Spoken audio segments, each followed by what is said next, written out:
democratic institutions developed gradually and peacefully. The first representative assembly was elected in Halifax, Nova Scotia in 1758. Prince Edward Island followed in 1773, New Brunswick in 1785. The Constitutional Act of 1791 divided the province of Quebec into Upper Canada, later Ontario, which was mainly Loyalist, Protestant and English-speaking, and Lower Canada, later Quebec, heavily Catholic and French-speaking. The Act also granted to the Canadas, for the first time, legislative assemblies elected by the people. The first elected assembly of Lower Canada and Quebec City debates whether to use both French and English, January 21, 1793. The name Canada also became official at this time and has been used ever since. The Atlantic colonies and two Canadas were known collectively as British North America.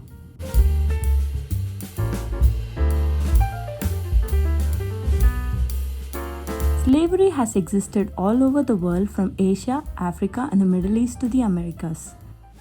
The first movement to abolish the transatlantic slave trade emerged in the British Parliament in the late 1700s.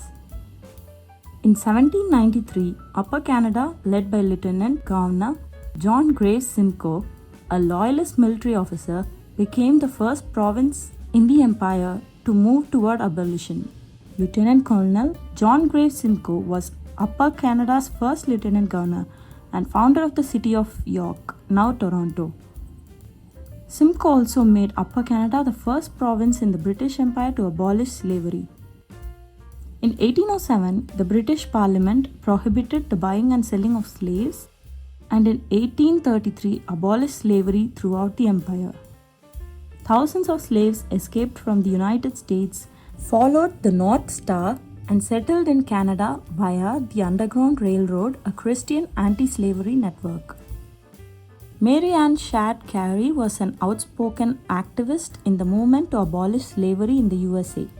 In 1853, she became the first woman publisher in Canada, helping to found and edit the Provincial Freeman, a weekly newspaper dedicated to anti-slavery, black immigration to Canada, temperance, urging people to drink less alcohol, and upholding British rule.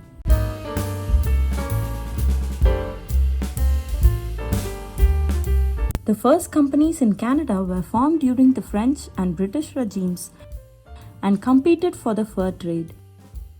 The Hudson's Bay Company, with French, British, and Aboriginal employees, came to dominate the trade in the Northwest, from Fort Garry, Winnipeg, and Fort Edmonton to Fort Langley near Vancouver and Fort Victoria, trading posts that later became cities. The first financial institutions opened in the late 18th and early 19th centuries. The Montreal Stock Exchange opened in 1832. For centuries, Canada's economy was based mainly on farming and on exporting natural resources such as fur, fish,